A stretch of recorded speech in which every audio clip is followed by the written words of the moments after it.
Selamat menonton dan jangan lupa di-subscribe ya.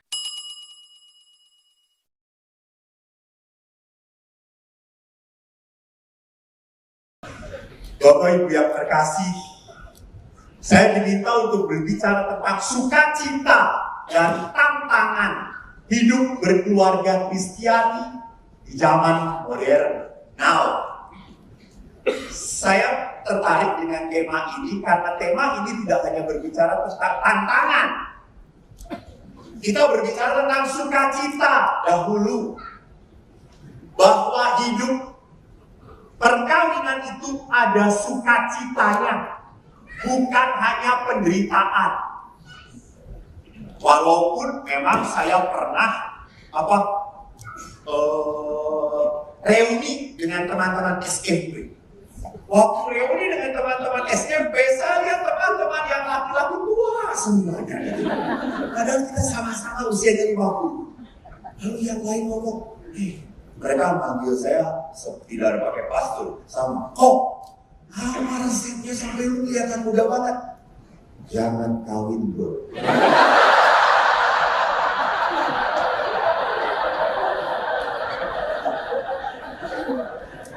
Kawin itu membuat kerut-kerut di sini kan. Dan laki-laki tidak pernah bisa menyembunyikan kerut itu.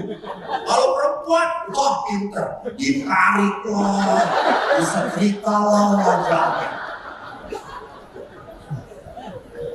Kalau perempuan itu kalau ke undangan lihat paling lama mempersiapkannya. Sedangkan suami bajunya tetap sama, batik lagi. Istri itu kalau kemana-mana udah pakai sayap, pakai buntut di sini. Ininya pakai wiper, extension. Sehingga saya kadang-kadang kalau memberkatan perkawinan dia berkipo belum ada nggak hadir. Saya selalu tanya, woi coba. Makanya pakai lemnya Ibon.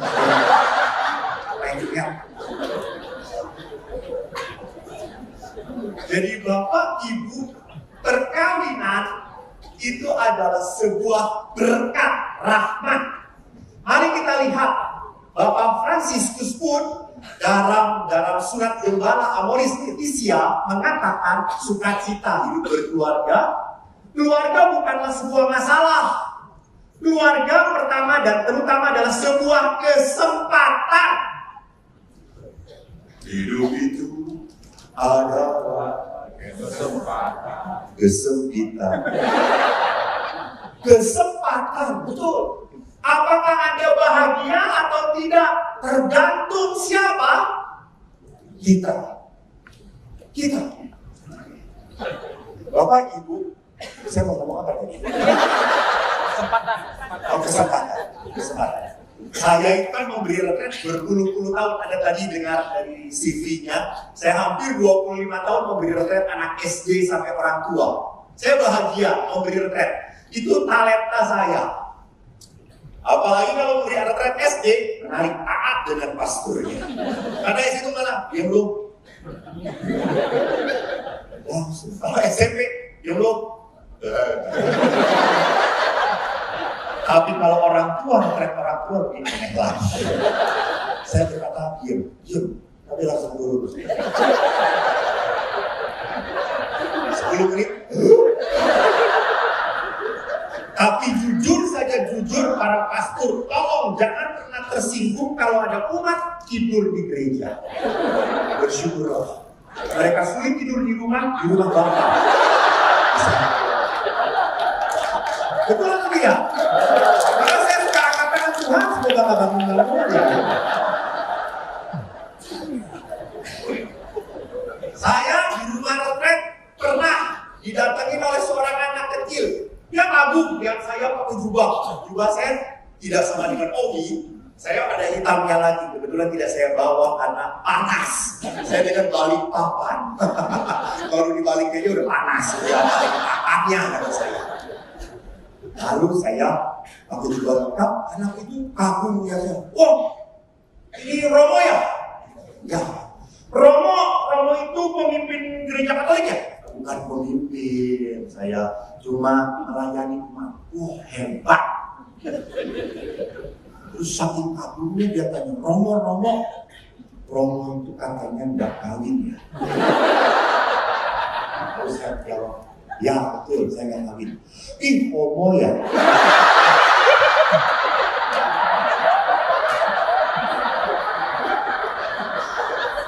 Ajak penuh penderitaan.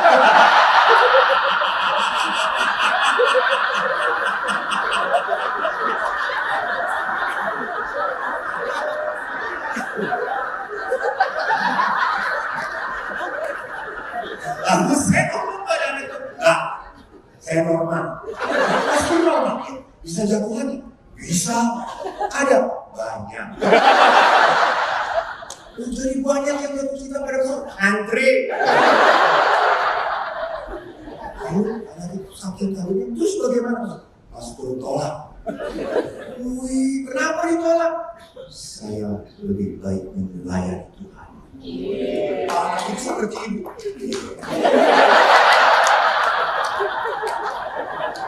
Aku blow on.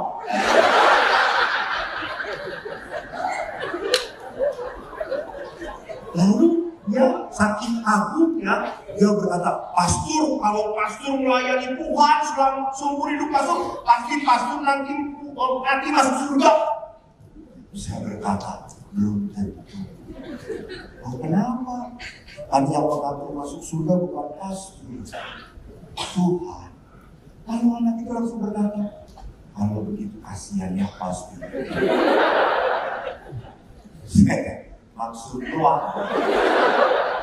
Dan Pastor kasihan sudah hidup tidak menikah, berkorban untuk melayani Tuhan. Setelah meninggal belum tentu masuk surga, kan kasihan. Terus saya berkata, nah, saya nggak kawin supaya tidak punya anak seperti lu.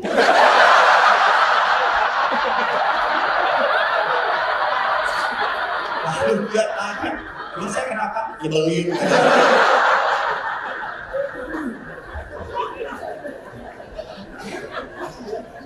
Lalu anak ini saking ingin tahunya, dia tanya lagi, Pastor, apaan sih? Kalau anak gua udah gua salib bersama Yesus. Kenapa? Pastor, kalau kita punya iman bahwa nanti kita ke surga dan hidupnya tuh sama seperti di sini, Pastor. Sama langsung. Ya kita juga bisa kawin, bisa tidak kawin. Pilih Pastor nanti kalau sudah masuk surga, Pastor pilih mana? Apakah menikah atau tetap jadi pastor? Jadi saya berkata, nah, saya tidak pernah menyesal jadi pastor. Di surga pun saya tetap jadi pastor. Nah, sekarang Bapak Ibu, kalau pertanyaan anak kecil ini saya lempar pada Anda. Bapak Ibu, kalau nanti di surga boleh memilih pasangan, apakah masih memilih pasangan yang sama? Ya, disikut.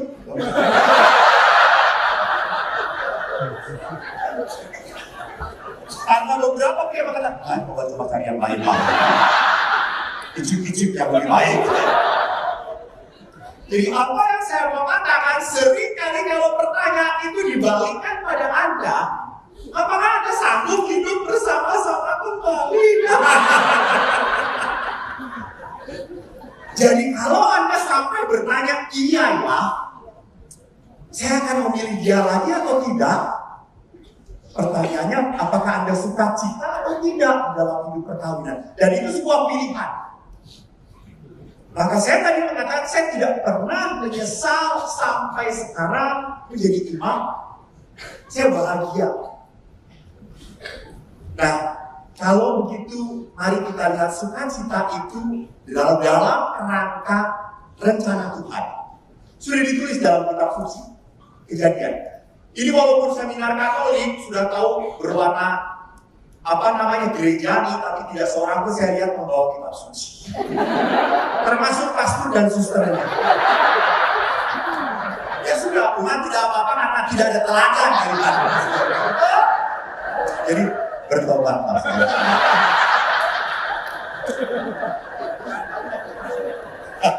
Yang pertama kamu harus bertobat ke paroki. Baik, mari kita baca Kejadian. Tuhan Allah berfirman, tidak baik kalau manusia itu seorang diri saja. Aku akan menjadikan penolong baginya yang sepadan dengan dia. Lalu Tuhan Allah membentuk dari tanah segala binatang hutan dan segala burung di udara. Dibawanya semuanya kepada manusia itu untuk melihat bagaimana ia menamainya. Dan seperti nama yang diberikan manusia itu kepada tiap-tiap makhluk yang hidup, demikianlah nanti nama makhluk itu. Manusia itu memberi nama kepada segala ternak, kepada burung-burung di udara dan kepada segala binatang hutan. Tetapi baginya sendiri ia tidak menjumpai penolong yang sepadan dengan dia. Lalu Tuhan Allah membuat manusia itu tidur nyenyak.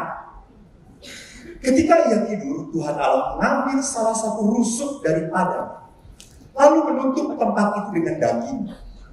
Dan dari rusuk yang diambil Tuhan Allah dari manusia itu, dibangunnya seorang perempuan, lalu dibawanya kepada manusia itu. Maka manusia itu berkata, inilah dia tulang dari tulangku dan daging dari dagingku. Ia akan dinamai perempuan sebab dia diambil dari laki-laki. Sebab itu seorang laki-laki akan meninggalkan ayahnya dan ibunya dan bersatu dengan istrinya. Sehingga keduanya menjadi satu daging. Mereka keduanya telanjang, manusia dan istrinya, tetapi mereka tidak merasa malu. Demikianlah sabda Tuhan. Syukur kepada Allah. Bapak Ibu, ada beberapa petikan, cuplikan dari ayat ini. Cuplikan dari ayat yang ingin saya paparkan. Pertama, lihat, Allah sendiri yang berkata, tidak baik manusia itu seorang diri saja. Anda jangan berlalu pastor sendirian. Tidak.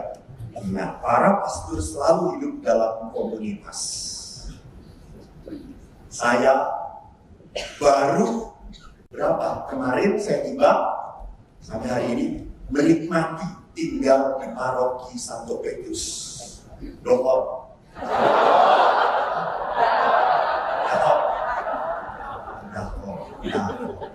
Dahor. Dengan Pastor Toro, Pastor Marianto, dan Pastor Karolus. Waktu kita makan, saya tanya pada Pastor Karolus yang usianya Karol 28 tahun. Dia mengatakan seperti itu. Pastor, di antara Pastor Toro dengan Pastor Marianto, siapa yang baik? Dia berkata. Lalu saya berkata, Pastor, saya baik. Saya baik. Ya, baru 2 hari baik. 2 tahun mati.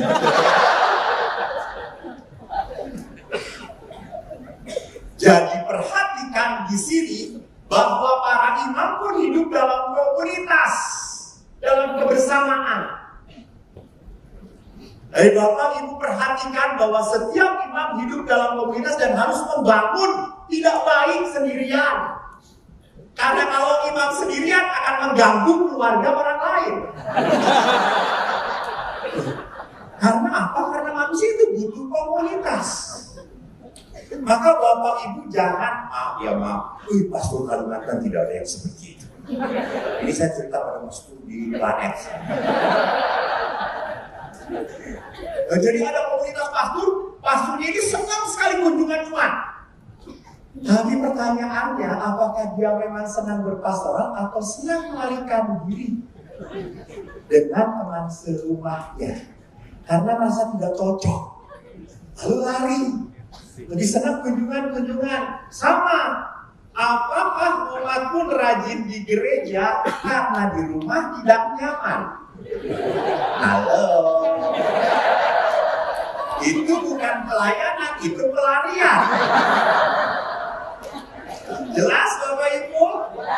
Berobatlah. Jadi ini kata-kata Tuhan tidak baik kalau manusia seorang diri. Manusia itu butuh komunitas. Maka karena manusia, kenapa di sana tidak ditayangkan? Jangan foto orang ini. Kalau beritahu juga teks gitu, jangan ini menyebalkan. Allah mengatakan penolong yang sepadan. Lihat di sini. Jadi pria dengan wanita sejak awal mula dijadikan penolong, bukan penghambat. Penolong itu berarti hidup lebih baik, lebih mudah, lebih indah, bukan lebih berat. Jadi suami istri dan hidup berdua itu bukan makin, ya hidup dengan kamu semakin berat. Terus istrinya akan berkata, gue enggak. Gue lebih berat, Maka lihat, kalau mau pasangan, kalau mau datang untuk kanonik kepada para pastor, pasti pegangan tangan. Itu nggak pastor ya? Pegangan. Dilihat pastornya, lepasin. Erat, diremes-remes. Tapi kalau coba sudah mau 20 tahun perkawinan, saya pernah ada bapak ibu mau 20 tahun perkawinan, sudah datang ke pastoral Texas diperiksa, suaminya turun mobil jegrek. Istrinya mana istri di belakang.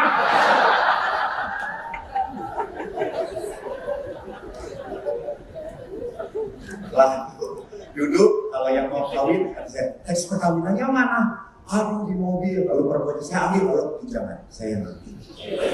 Susmi. Yang 20 tahun Pak, teksnya mana? Mama, ambil mama. Di rumah Pak, pakai gojek, pakai gojek.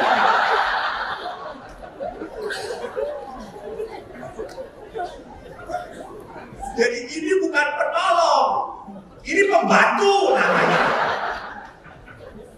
Jadi tolong jangan menyalahkan kalimat Tuhan. Allah adalah penolong, bukan pembantu. Kalau pembantu itu berarti terus, tapi penolong sometimes I need you, dan sometimes you need me. Ngerti nggak? Lagi supaya kelihatan kita lihat itu depan. Tapi kan kalau pembantu itu most of the time or every time you need them to help you, dan you never help them. Orang dia udah dibayar, jangan disuruh bekerja terus. Tidak bisa. Dalam konsep penolong adalah tidak memperbudak. Dan apalagi dikatakan sepadan. Sepadan itu bukan sama, sederajat. Jadi tidak ada di atas di bawah. Bapak itu kepala keluarga, juga bangga kayak gitu. Ayah itu kepala keluarga. Wah, jangan macam-macam. Suami kepala keluarga, istri leher keluarga. Kepala nggak nengok, kalau leher nggak nengok. Bener nggak?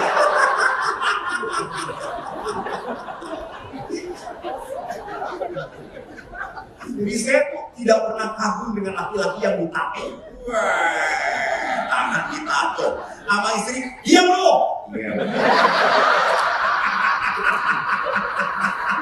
Atau hari itu dia sama istri kirim kucing.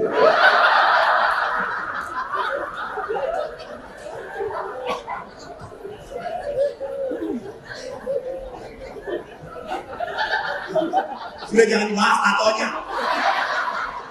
Terima nasib saja Bu, untuk suami sedang jauh di Samarinda ya Bu.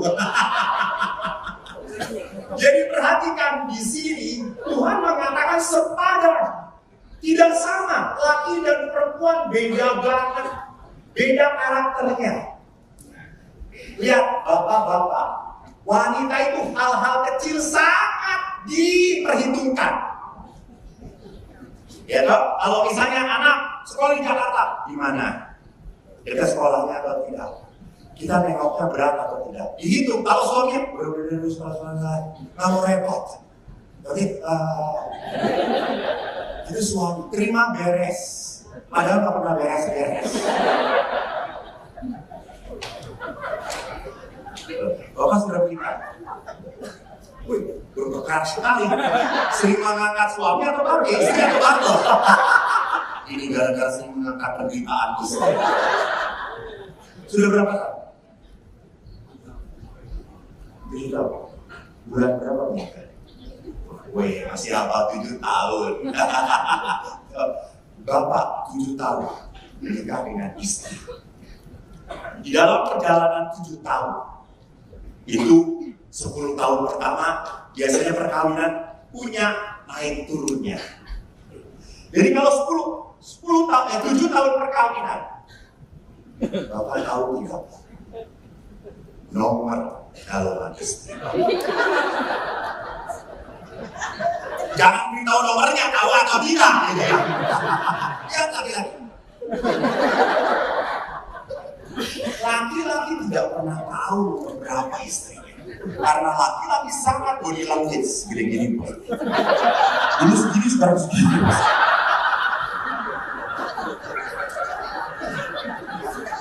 Ya betul kok. Tapi kalau perempuan, kamu nggak punya suami. Harus. Nomor kita yang beliin. Kita yang beliin. Bukan kita, maksudnya ada yang beliin. Istrinya beliin. Kita tahu.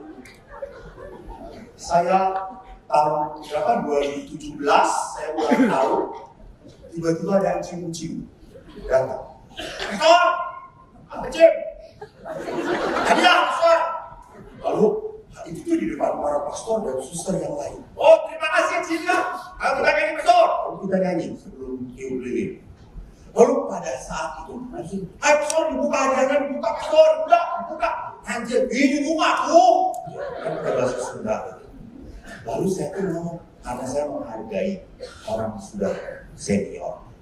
Ya sudah dibuka. Pada saat dibuka, celana dalam. Lalu si Jim itu mengatakan, masukkan supaya nanti selip ya. Dan waktu dilihat nomornya persis sama. Saya Jim kok tahu? Saya 2 hari yang lalu datang ke tempat uang cuci. Terus tanya ke si ibu cuci, mana punya Mas Reko?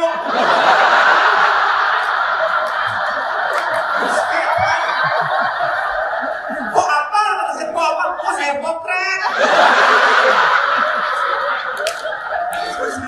Tim jangan jadi PP ya.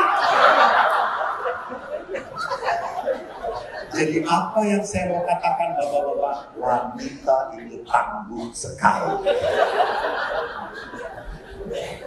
Tuh, itu wanita berbeda.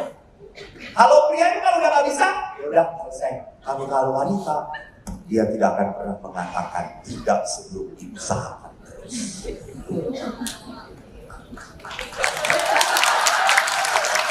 Wanita yang penuh penderitaan. Betul.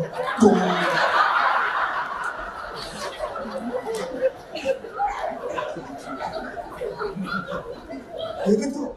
Kalau pernah laki-laki nggak bisa, ya sudah. Kalau nggak bisa, masuk bagus. Aja.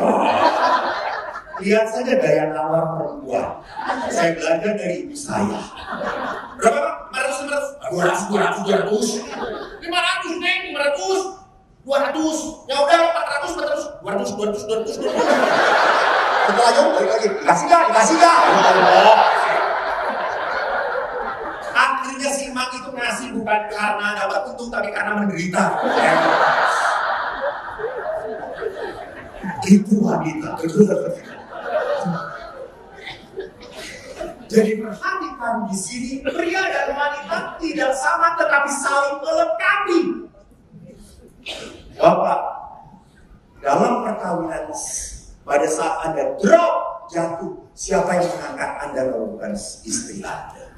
Istri yang selalu mengatakan, kuat, ayo, bisa, jangan menyerah.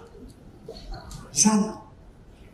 Itulah yang disebut sebagai komplementer, saling melengkapi. Dikatakan oleh Tuhan, penolong yang sepadan, yang saling melengkapi. Dan yang kedua yang ingin saya katakan, wanita itu diberikan kepada ada anugerah. Jadi suami itu anugerah bagi istri dan istri itu anugerah bagi suami. Bapak, waktu sebelum menikah dengan ibu, bahagia atau tidak?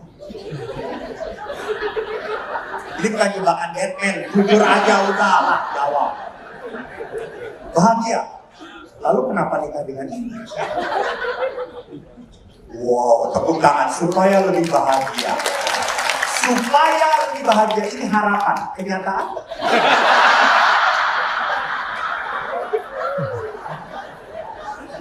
Oh, kita bicara di pengakuan dosa aja ya Pak.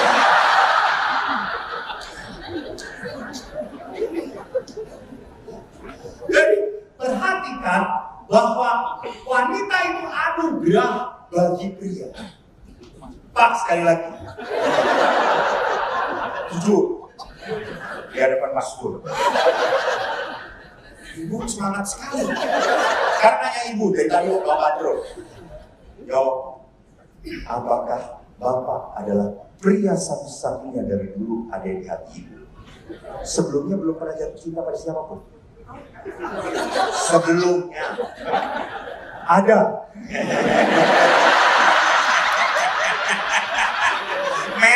Merah.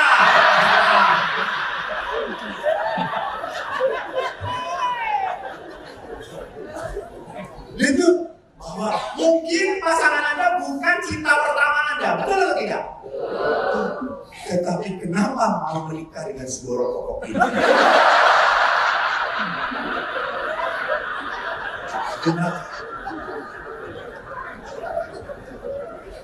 Kalau bukan karya Tuhan, kalau bukan anugerah dari Tuhan, dengan yang lain mungkin ibu akan malah dulu yang dulu lebih ganteng dari bapak ini, ya toh lebih gagah, tapi dia lebih setia. Buktinya dia ditahan-tahan bersama ibu. Jadi perhatikan di sini bahwa di dalam perkawinan Anda harus menyadari bahwa Anda itu diberi pasangan oleh Tuhan. Saya itu berkali-kali memberkati perkawinannya, sampai sekarang belum pernah diberkati. Jujur, saya suka kagum dan aneh. Saya mau memberkati perkawinan kan selalu harus berhadapan dengan imamnya. Saya lihat cowoknya gagah, ganteng, lihat istrinya, ya Allah. Gue pastor aja nggak suka. Nah, saya pastor normal. Masa saya jatuh cinta lihat yang kayak gini? Gak suci.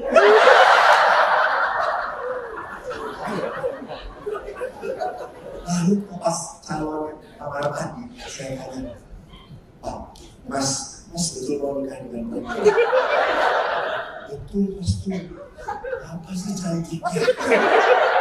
Udah yang kadang-kadang pasti tidak melihat apa yang saya lihat.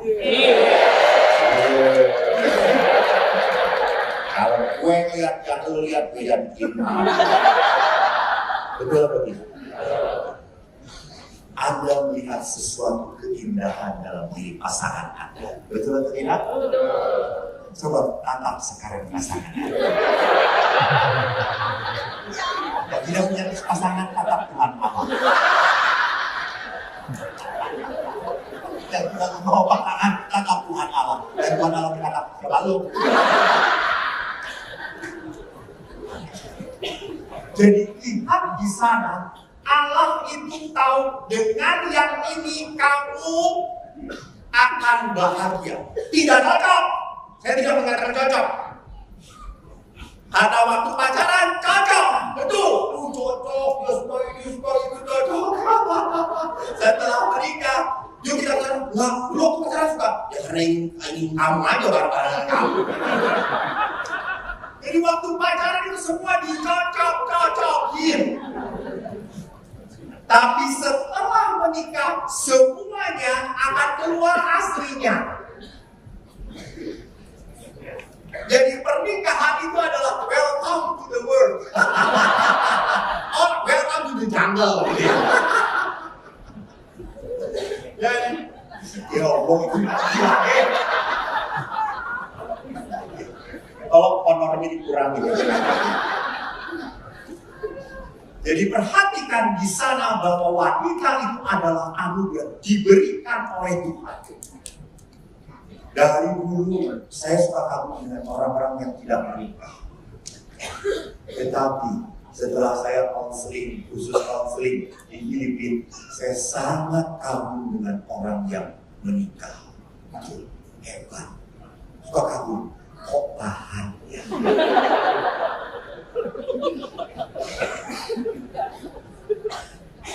Begitu bertahan bersama-sama.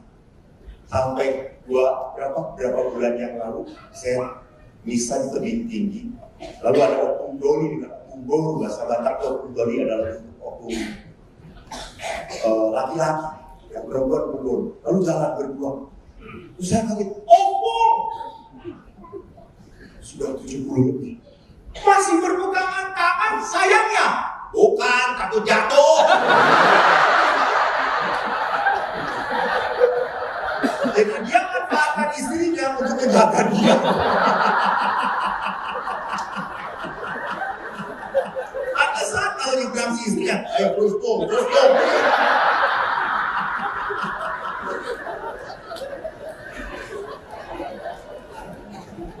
Ini anugerah. Jadi Allah menghadirkan, tadi betul Bapak yang mengatakan bahwa saya dihadirkan istri saya kepada saya supaya saya lebih bahagia.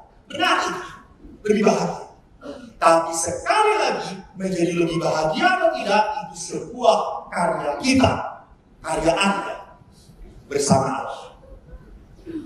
Jadi Allah tidak pernah salah. Yang salah adalah Anda kurang mengelola dengan baik.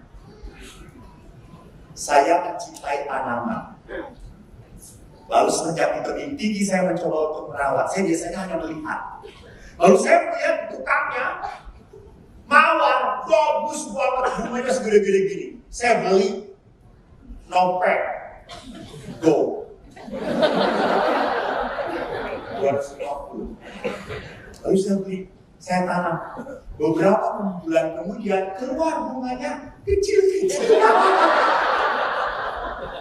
Terus saya kurang ajar nih. Saya datang ke tukang bunga. Bapak berbohong pada saya.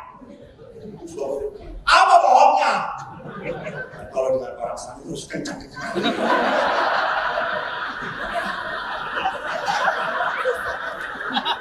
Baru seksi saja. Daripada nanti digopok, masih. Apalagi baru jahitan. Saya rukul.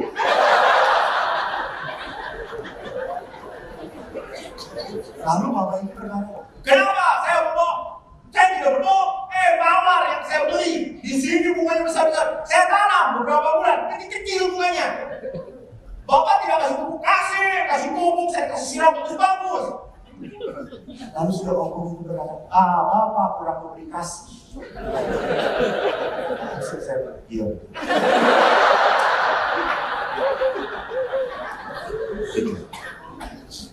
Coba saja, bunga aja hidup loh itu. Biar orang saya ajak ngomong Pak bunga ini, sehingga bunganya mekar.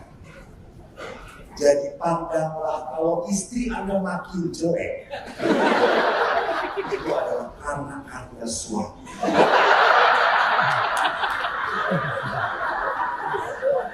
Masa karya pastor paroki?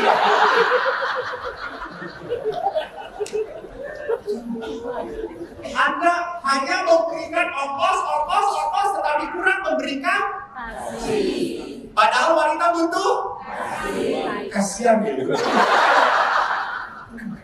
Wanita membutuhkan sayang dan tidak didapatkan. Jadi lihat di sana bahwa anugerah itu menjadi sebuah hal yang menarik di dalam hidup perkawinan. Di dalam Gaul New Space berkata persekutuan hidup dan kasih suami istri. Sebentar, saya berapa menit lagi? 2 jam.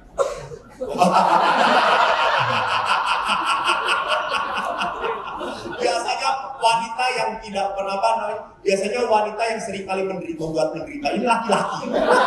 Wadah. Berapa menit lagi? Timekeeper.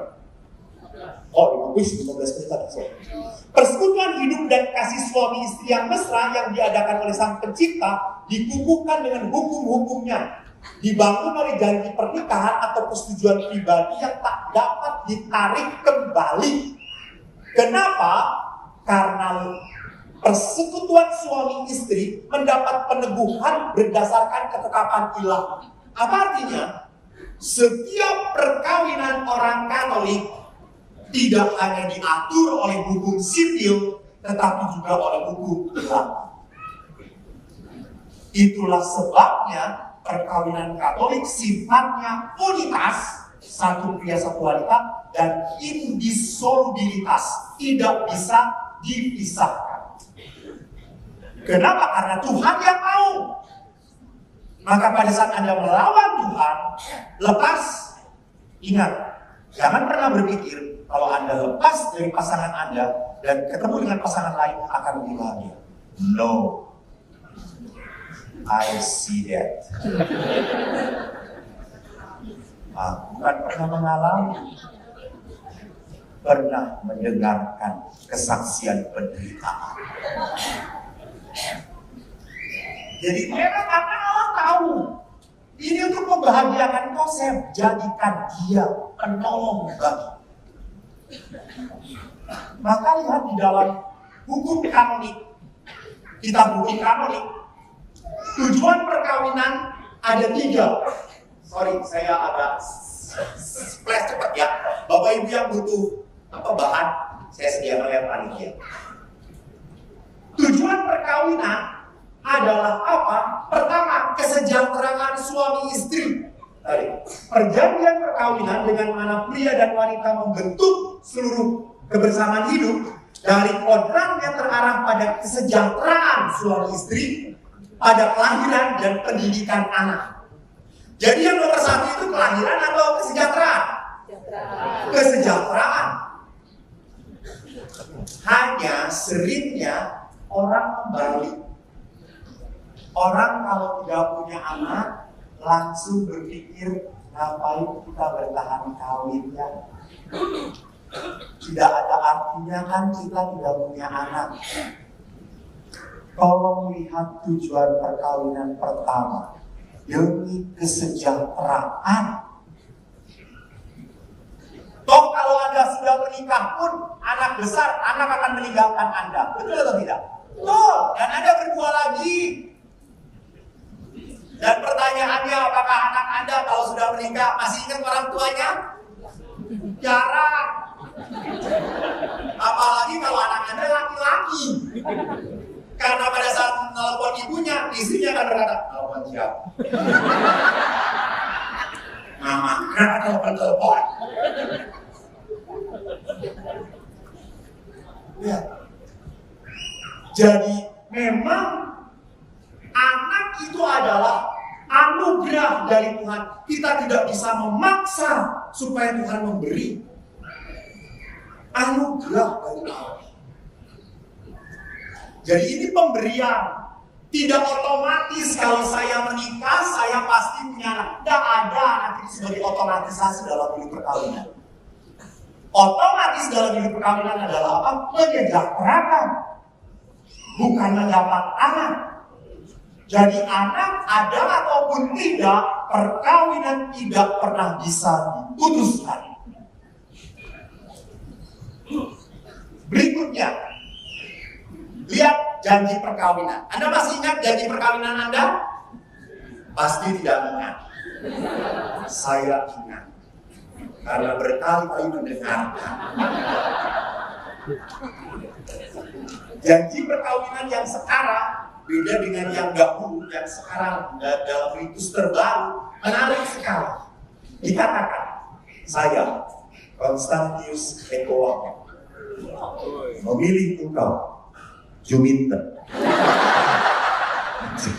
Gak ada kan namanya Jumiter di sini. Karena itu tukang gudeg di Jogja. Menuju menjadi istri saya. Saya berjanji untuk setia mengabdikan diri kepada. Lihat, perhatikan. Saya, namanya disebut memilih engkau. Jadi ini adalah tindakan aktif atau pasif? Aktif. Saya memilih engkau. Jadi ini di depan umum dikatakan, lu jangan macem-macem. Ini punya gue. Jadi di saat pernikahan saya tidak malu mengakui bahwa dia istri saya. Tidak malu. Tapi kadang-kadang setelah menikah, suami saya, Pak, mana istri? Di pojok. Yang mana? Yang duduk.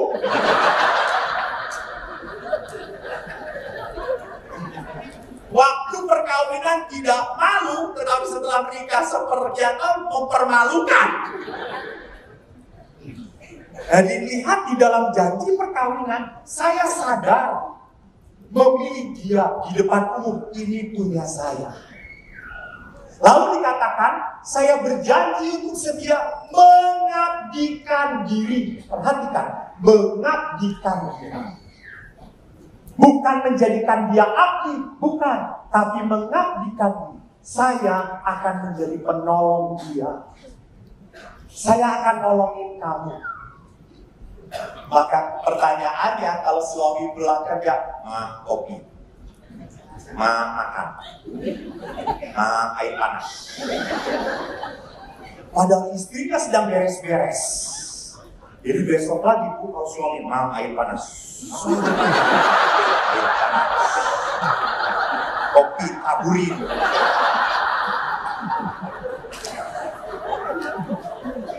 Kitab suci mengatakan menjadi penolong bukan budak. Penolong. Jadi saya berjanji untuk mengabdikan diri. Jadi yang paling utama dan pertama saya dalam mengabdikan mau membuat kau bahagia. Ganda dalam perkawinan. Saya mau membuat kau bahagia. Tidak pernah ada satu wanita ngomong seperti itu pada saya. Dan lihat di sini, dalam untung dan malang, di waktu sehat dan sakit. Artinya apa? Anda sakit tidak pernah akan ditinggalkan oleh pasangan Anda. Beda dengan para pastor. Kalau sudah tua, apakah masih kerja di paroki?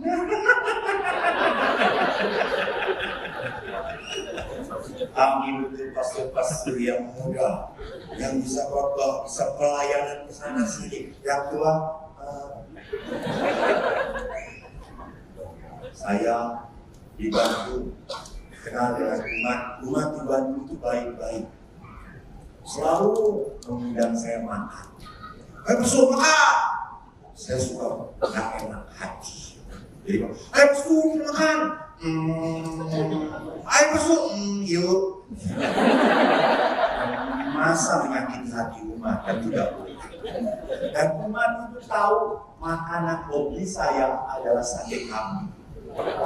Dan kalau Anda ke Bandung, kalau saya tidak di Bandung, saya hafal sate kambing yang paling enak di mana. Empuk. Kalau orang sudah mengatakan bagian sinelet, itu daging yang paling enak di kambing. Lalu Bapak dengan suami istri itu, hai besok, ada sate kambing yang enak banget. Lah, sudah tahu? Ini enak, gede, empuk, langsung coba. Lalu saya dibawa bertiga, Bapak, Ibu, dan saya. Saya coba, wih betul. Lalu istrinya itu baik banget. Hai pastor, tambah lagi ya, tambah lagi. 10. Saya kalau udah makan seperti itu suka kesurupan setan. Makan. Dan memang besar, empuk banget. Saya lihat bapaknya, saya lihat baru 5 tusuk. Terus diinjekin sama istri.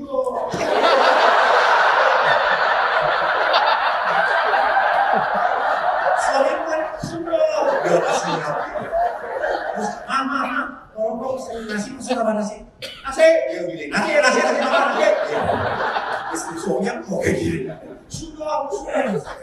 Bu, kenapa kalau saya disuruh tak abang, dari suami ibu diinjek-injek sudah.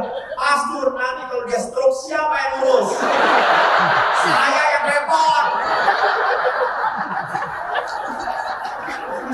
Nah kalau saya yang stroke, atas nama pastor.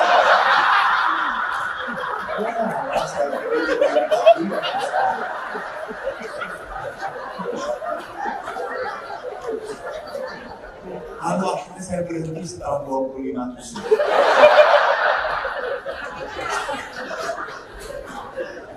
Karena tahu tidak ada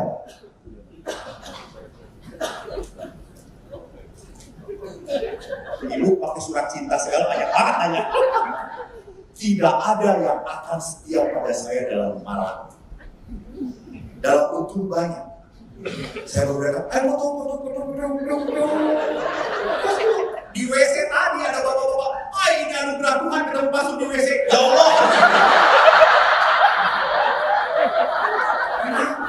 Saya nonton YouTube ini banget pas dengan pasur dipotong. Tuhan mendengarkan doa saya di WC ini. Ya Allah.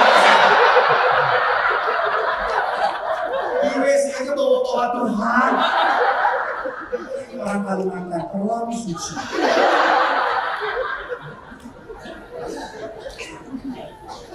Jadi di dalam janji perkawinan pun gereja sudah memperlihatkan bahwa perkawinan itu banyak sukacitanya.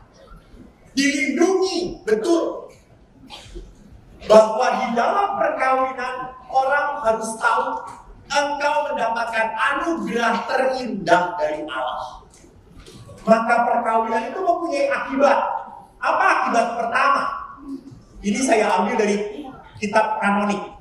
Kanonnya, KHK kitab hukum kanonik. Kanonnya tidak akan saya bacakan keterangannya saja. Akibat pertama, ikatan dikatakan bersifat tetap. Karena sekali dilangsungkan secara sah, maka ikatan itu akan bertahan dan berlangsung sampai salah satu pasangan dipanggil Tuhan. Lihat di sana. Jadi di dalam perkawinan itu sifatnya tetap. Bapak Ibu, coba Bapak Ibu lihat.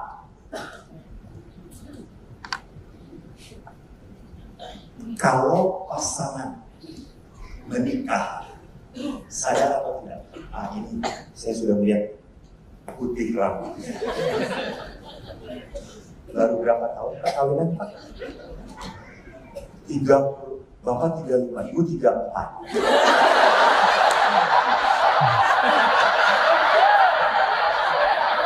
Dari total 69 tahun.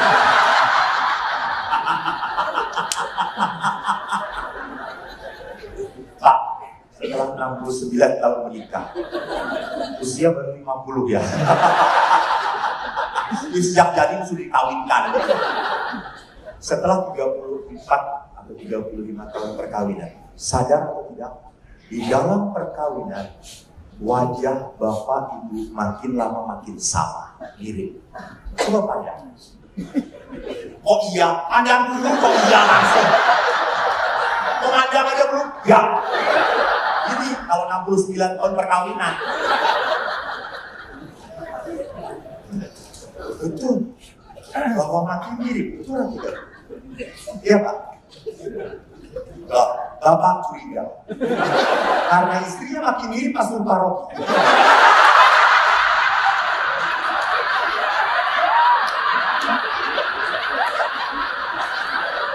Jangan.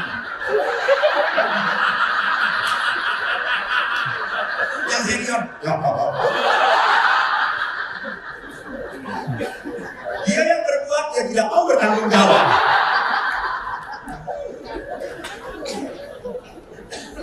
Jadi, perhatikan, perkawinan membuat makin lama makin mirip. Kenapa? Karena tiap hari ketemu. Tidur aja berhadapan-hadapan. Dia ngeluarin nafas, saya menghirup nafasnya. Maka gak aneh sesak.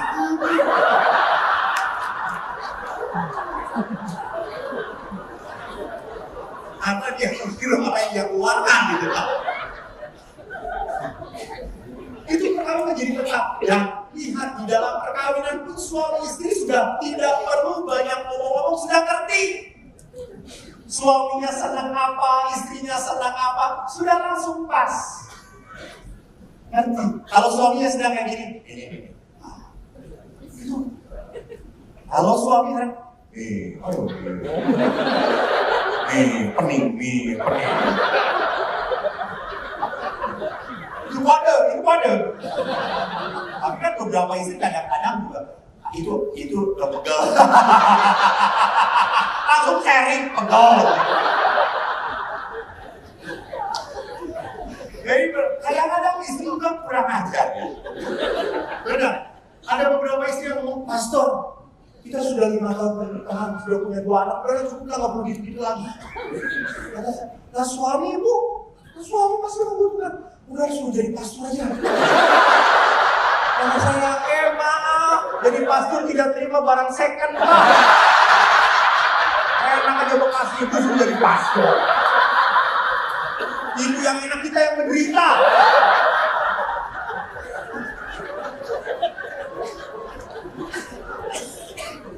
Istri kali kan, istri itu sudah udah nggak perlu gitu-gituan lagi, udahlah. Tapi kan suami kan sudah. Tapi istri udah tahu kalau istri suaminya kayak gitu. Lalu istri kan, sekali lagi istri adalah wanita makhluk ciptaan Allah yang tangguh. Lalu berkata, sedang ada tamu. Sudah, coba sepak bola aja. Beberapa hari kemudian, lalu istri pintar, pakai bawang merah.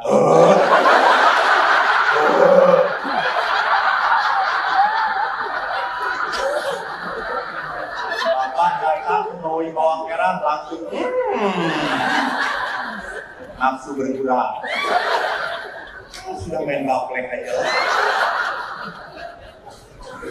Tapi beberapa hari kemudian, suami pun tidak salah tanggung. Anak-anak. Lalu, ya sudah, cepat. Sudah belum.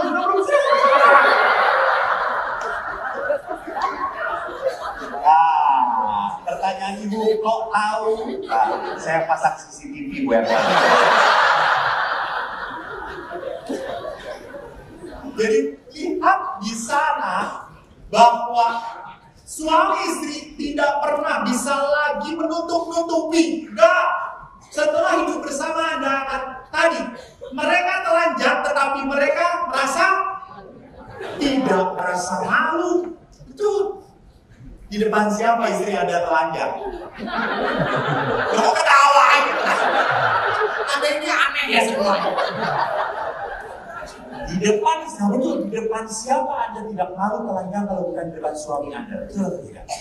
Dan suami Anda pun namanya pinter berfantasi. Walaupun bisa ngasih gelar santan ini apaan nih? Ini bonus ini dengan kamu.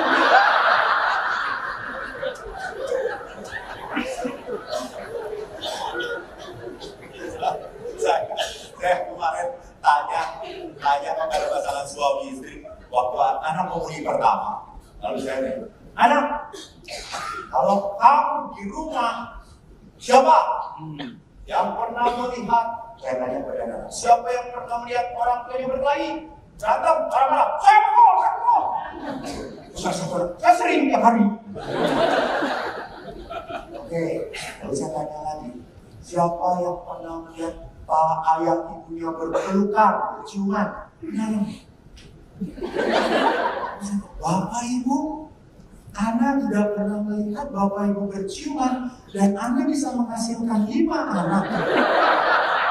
Bagaimana bisa ceritanya? Namanya orang sana kan langsung ngomong, ya gelap-gelapan, pastor. Oh, pantesan anak hitam semua.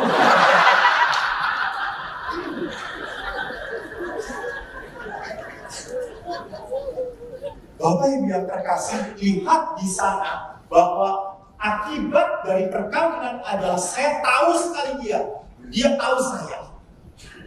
Dan ikatan perkawinannya adalah eksklusif. Artinya eksklusif hanya dengan engkau. Tidak boleh menghadirkan orang ketiga.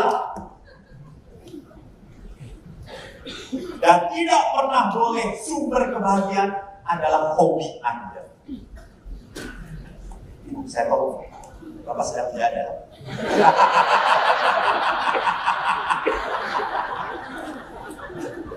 Jadi sekali lagi di dalam perkawinan eksklusif artinya membahagiakan adalah suami adalah apa? Istri. Yang membahagiakan istri siapa? Suami. Bukan yang membahagiakan suami adalah hobi. Salah. Saya ingat Bapak Pendeta pernah cerita pada saya. Nah, saya bergaul dengan pendeta juga. Pastor, saya punya umat, Pastor. Terus gimana? Umat itu memelihara burung. Burungnya tiap hari disapa. Dia pakai sarung orang.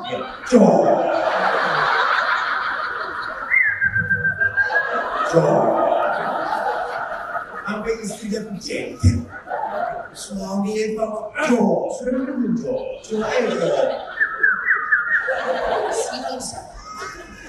lalu suatu hari istrinya ini, suaminya ini tugas pulang kota.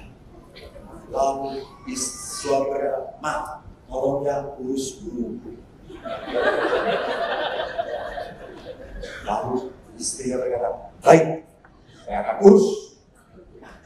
Lalu pada saat suaminya pergi, besoknya burung yang turun-turunin, dia semprot semua. Bodan. Mati burung.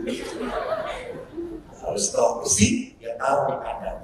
3 hari kemudian suaminya datang. Lalu dia langsung taruh oper langsung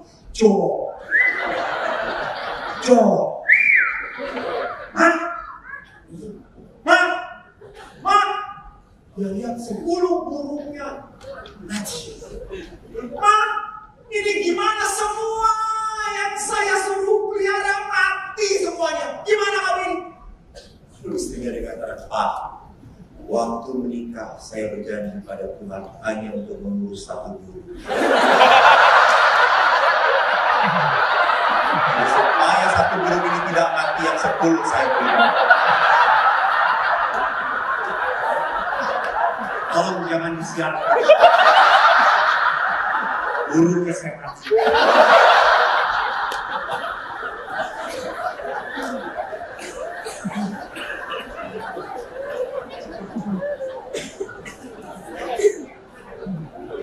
Saya mau mengatakan tidak pernah boleh ada hobi yang mengalahkan pasangan Anda.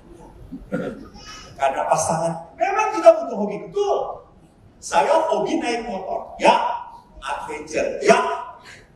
Tapi tugas pertama saya adalah imam. Saya harus melayani iman. Di waktu senggang, itu tidak ada apa-apa, energize. Jadi hobi itu untuk mengenergi, bukan yang utama. Panggilan yang utama dan pertama Anda adalah apa? Menjadi pasangan di dalam keluarga. Akibat yang kedua, bahwa secara yuridis teknis perkawinan sah antara 2 orang yang dibaptis disebut sakramen. Secara teologis perkawinan 2 orang dibaptis melambangkan dan mewujudkan tampak nyata relasi kasih antara Kristus dan gereja. Bapak, saya sangat takut waktu menyiapkan seminar ini. Karena apa? Saya diberitahu promo yang hadir kurang lebih 900 orang.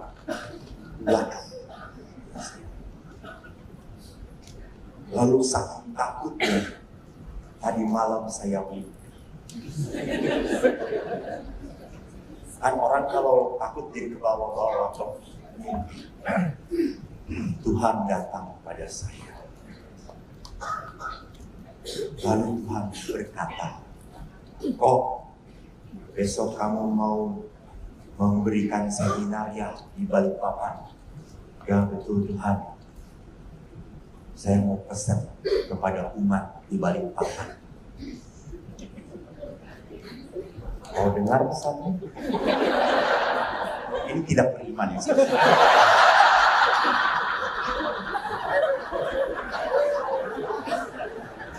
Mau dengar pesannya?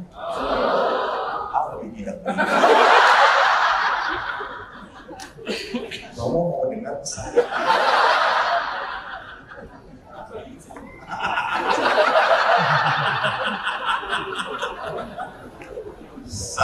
Karena satu orang ini, maka saya beritahukan pesannya.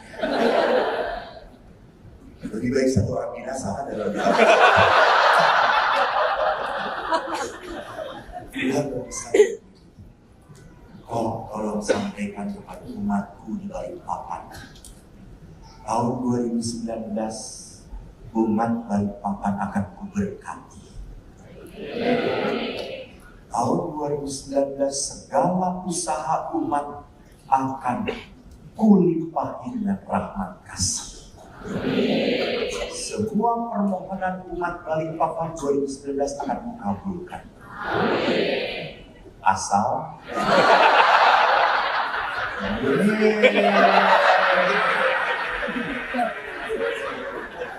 nggak ada yang gratis.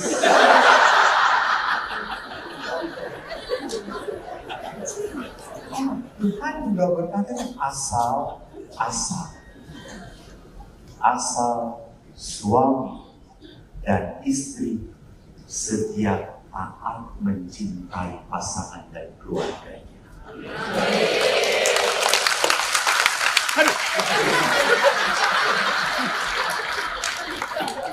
Ngomong dong dari tadi. Saya ingat ada kisah dari Cina. Orang Cina kan percaya sekali dengan dewa-dewa. Lalu ada 3 dewa yang diam di depan rumah. Lalu ibu-ibu melihat ada 3 dewa. Lalu dia bahagia kalau dewa itu masuk berarti berkat datang.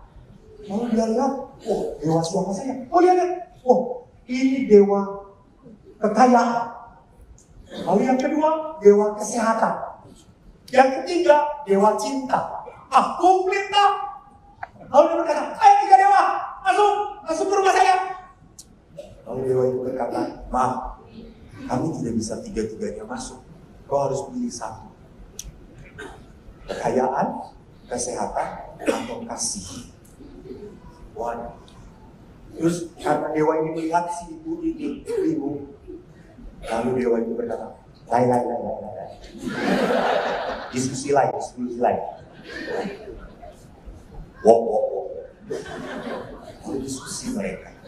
Datang ke suaminya, ada 3 dewa. Suruh masuk. Gak bisa dewa itu masuk 3-3-nya, kita harus pilih. Memang dewa apa aja?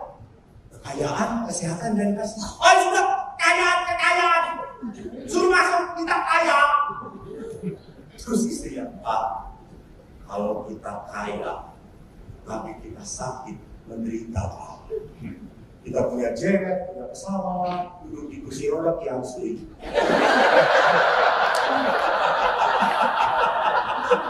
Gua habis beli tisu doang.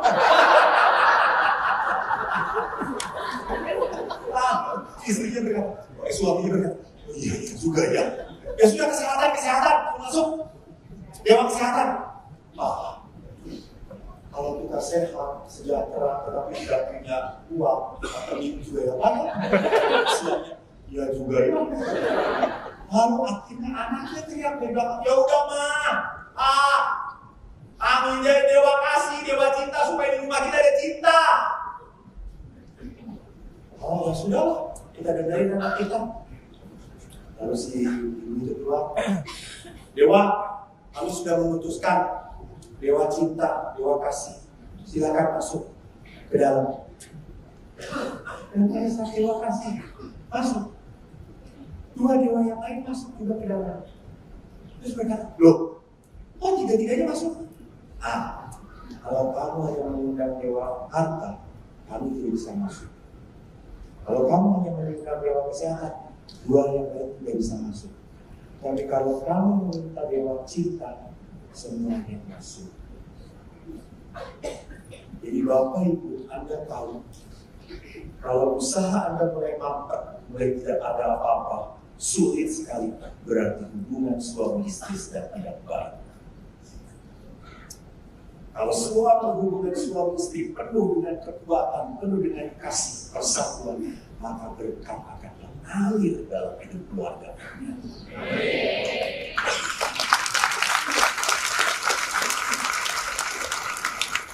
Dan kalau Anda terikat di dalam perkawinan, masalah sebesar apapun Anda akan kuat.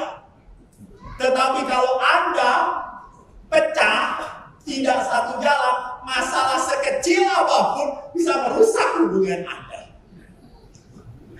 Itulah hidup perkawinan. Ada karya Tuhan di situ. Ada doa yang dilemparkan di dalam perkawinan.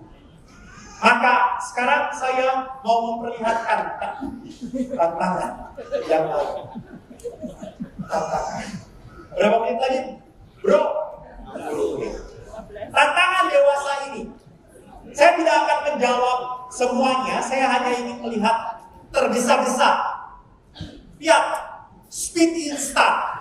Tantangan di dunia sekarang, orang senangnya cepat. Kalau orang selalu tergesa-gesa, apa yang hilang di dalam hidup kita? Semuanya buru-buru, semua buru-buru. Apa yang hilang? Apa yang hilang? Waktu, apa? Damai, komunikasi, kecermatan, ketenangan jiwa. Apa yang hilang? Kalau kita sebuah cepat-cepat terburu-buru, apa yang hilang di dalam hidup kita? Kesabaran. Apa? Sukacita.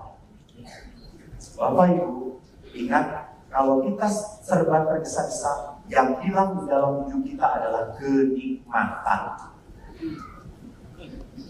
Benar atau tidak? Makan seenak apapun, kalau cepat-cepat Anda tidak bisa menikmati. Semahal apapun, kenikmatan akan hilang. Kalau orang sudah tidak bisa menikmati, orang tidak bisa apa? Bersyukur. Kenikmatan itu membuahkan rasa syukur. Rasa syukur. Jadi kalau di dalam perkawinan pun semua serba tergesa-gesa, maka saya tidak bisa menikmati lagi kebersamaan, duaan. Kalau kenikmatan itu hilang di dalam hidup kita, maka susah sekali kita mensyukuri. Saya ingat sekali, saya kecil di sini di paroki Sepinggan ya, ada bule saya, adik ibu saya. Beliau tinggal di Sepinggan. Saya ingat orang tua beliau adalah kakek saya. Ngerti nggak?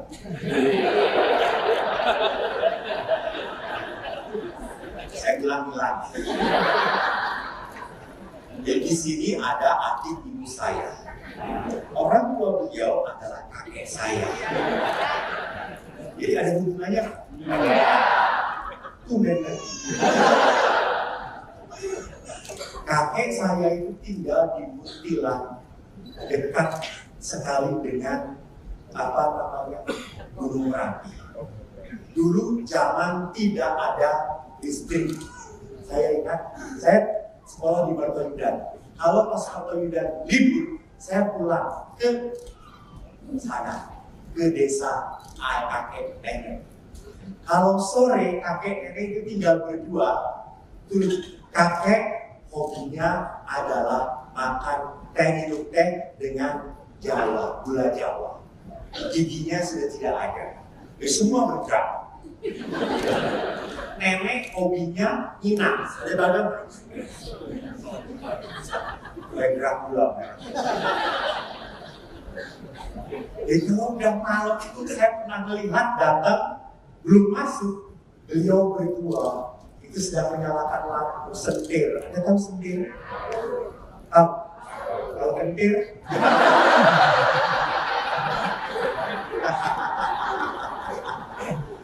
Lampu diam, yang satu minang, yang satu minum teh, diam duduk. Saya perhatikan setengah jam sampai 1 jam, diam.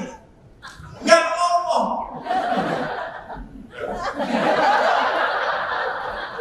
Terus balik ngomong, wes eling ya. Terus lama ya, odong. Yo wish.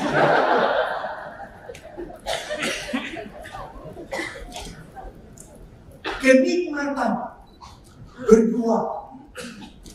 Maka saya pun sama sering kali menyuruh kepada pasangan suami istri, tolong dong pacaran lagi. Setelah 67 tahun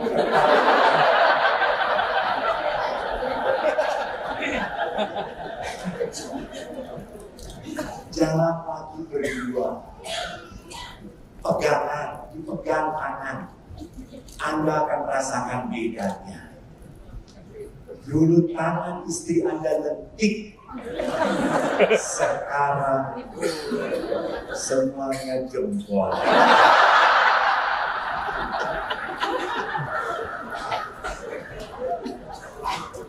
Jadi apa yang mau saya perlihatkan, orang itu di dalam budaya insan sudah tidak ada kenikmatan lagi, semua tergesa. Sama, mendidik anak pun inginnya cepat, inginnya sekali ngomong anak ngerti.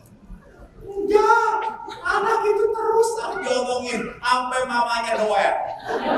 Mungkin sampai mamanya muntah, apa namanya darah pun belajar. Anak akan berkata tidak ada PR.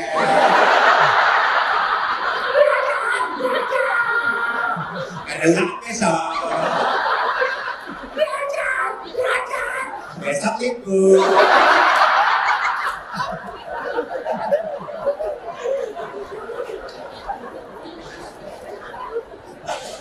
Anak selalu bikin jawaban dan emaknya meninggal.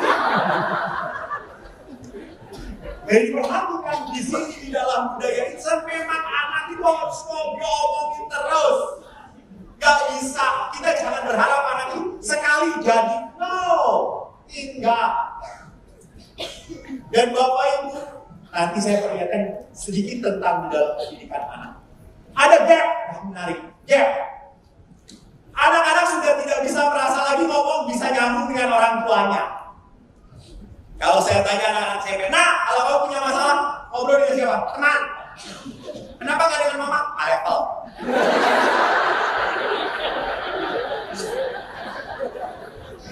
Apa maksudnya nggak level? 1, ngomong dengan mama, isinya cuma 1, perintah.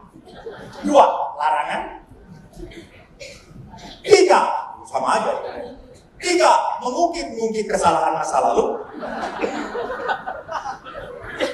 Karena ada seorang anak itu, Pastor, saya tuh aneh dengan mama. Kenapa? Saya tuh pulang, ya kan, mama tuh sedang marahin kakak. Lalu ngomong, kamu ini kamu. Lalu tiba-tiba saya datang. Lalu saya ngomong, hai mama, ini juga sama. Apaan sih? Lalu ditanya, kenapa saya dimarahin, Pastor? Terus saya mengatakan, you know, because you are not the right person, but on the wrong time. Jadi kalau mama itu kalau marah ngerembet saudara. Ini suami juga tahu kalau istri teriak ambulan.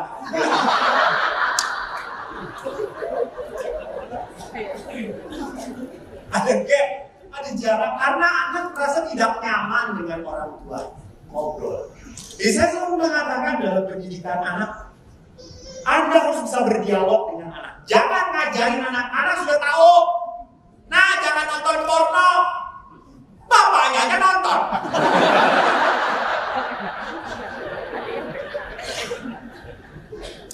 Pernah ada seorang ibu marah-marah di telepon saya sebelum marah dia mau bijaksana telepon saya dulu. Saya nggak ngerti siapa suami, siapa yang harus bertanggung jawab. Romo, saya nemuin CCTV Romo porno di tempat baju anak saya. Saya mau marahin, saya mau pukul ya. Saya tenang. Ingat, itu anak bukan pelihara. Tenang dulu. Jadi saya tanya, Bapak ini pernah nonton nggak? Ya pernah. suamimu? Sering. Ya sudah, bisa ya bisa. Nggak bisa Romo, gimana caranya? Panggil anak. Terus ajak nonton bareng. Ini benar, jangan ketawain. Anak, ini juga sama aneh. Ini kata-kata sekolah. Sekolah mana? Ajak nonton bareng. Anak pasti tidak nyaman, betul tidak? Baru dibahas. Nah, kenapa gak nyaman? Karena dosa. Mama papa gak kayak gini.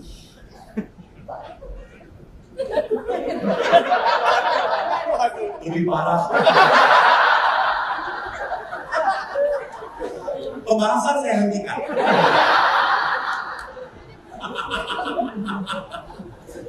Jadi di sana harus dibahas bersama-sama dialog. Dialog itu tidak menyalahkan, terima. Nah, rasanya gimana? Gak enak toh. Gak nyaman toh. Kamu pasti nonton diam-diam kan? Kalau bareng-bareng yang lama. Kamu beritahu. Ini belum waktunya. Ini bukan membuat kamu makin menyayangi perempuan, bukan. Kamu mau menjadikan perempuan nanti objek nafsu kamu, objek kesenangan kamu, dan bukan ini yang mau dikatakan oleh gereja. Itu ya. Diekspor anak, mah menarik ya mah. Ya, kamu apa yang kamu rasakan? Mah makin tegang rumah saya. Betul, ada. Lalu akhirnya apa? Nanti anak SMP akan masturbasi. Akan tidak aneh kalau hidup seksualitas tidak sehat. Setelah menikah pun masturbasi masih biasa, masih melakukan. Karena hidup seksualitasnya tidak sehat. Seksualitas dilihat bukan sebagai ungkapan kasih, tetapi sebagai bentuk kepuasan. Lihat aja kan kalau perempuan itu kan seringkali butuh suasana. Kalau laki-laki butuh sekali jam selesai. Maka baru lihat utang di sini aja.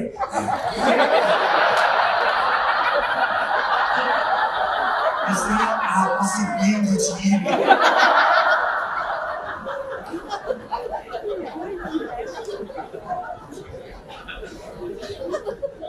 Jadi startnya terlalu cepat. Istri belum naik, suami udah mati.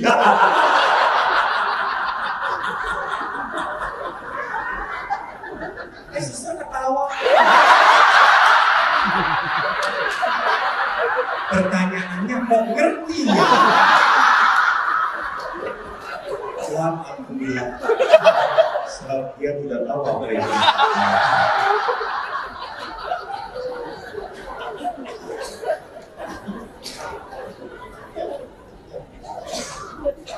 Ini tantangan yang ditulis sejak tahun 2019 dan menurut saya sampai sekarang masih update. Mungkin bisa ditambahin dengan hal yang lain. Tapi ini saya tidak akan bahas lagi. Saya akan memperlihatkan bagaimana di dalam perkawinan ada masalah ekonomi, tantangannya.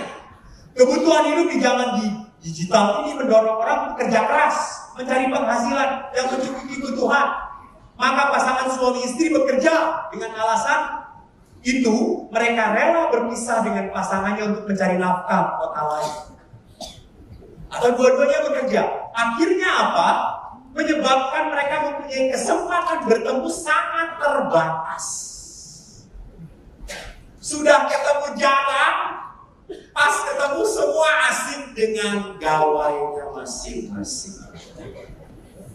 Nih, udah makan belum? Yo, belum. Oh.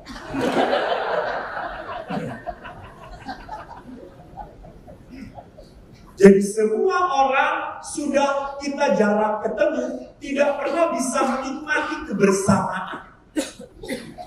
Karena orang makin asik betul Bapak Ibu. Baca nanti mungkin pastor akan mengeluarkan juga pastor Paroki pesan Bapak Paulus di hari komunikasi sedunia, internet apapun bentuknya sudah tidak bisa lagi kita hindarkan. Tapi Bapak Paulus melihat tolong internet ada kata jaringan.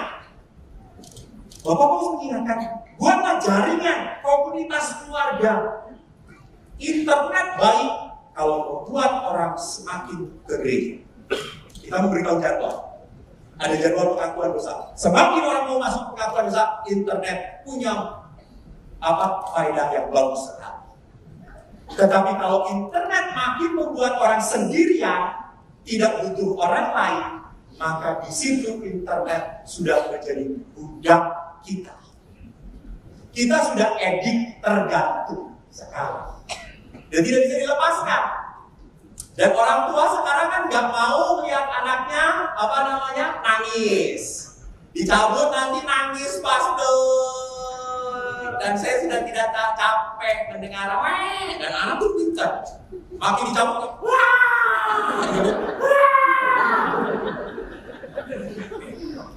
Saya walaupun tidak punya anak pernah mengalami dunia anak.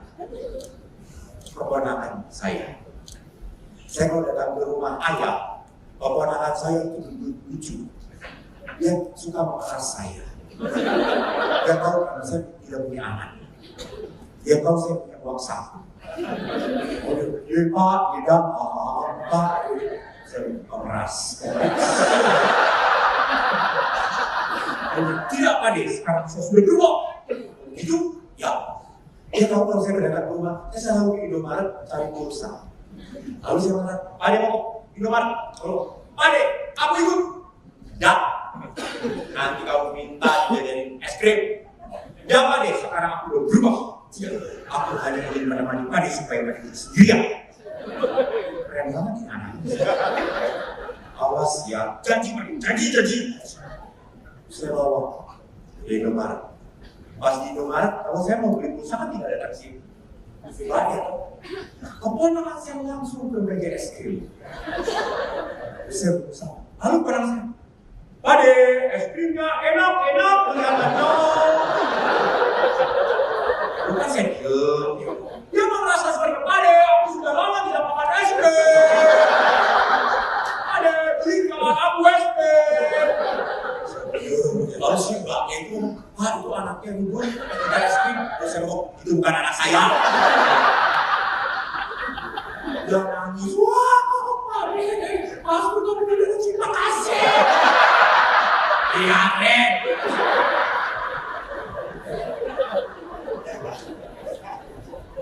Bapak Ibu, Anda harus bisa membedakan mana tangis merajuk dan memang mana tangis penderitaan.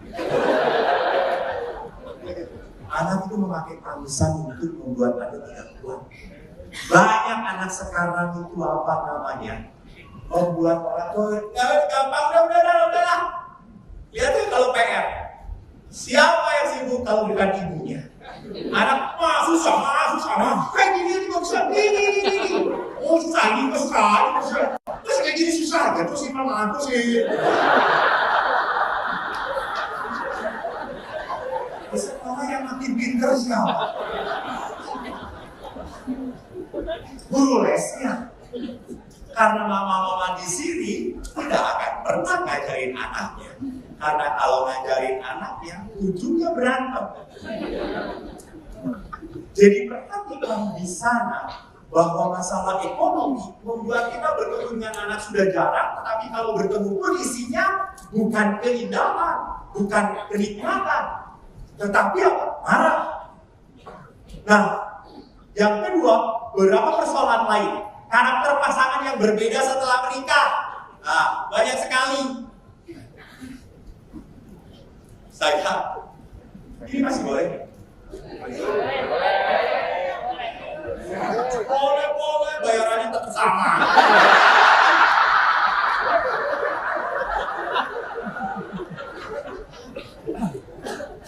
Beberapa bulan yang lalu, ada suami istri KPP dengan saya. Anda tahu, dia datang mau nikah, maaf ya, karena mereka di rantau. Tas, ya ilmu, sekolahnya pun tidak terlalu tinggi, kerjanya hanya mencari sahur. Orang sederhana.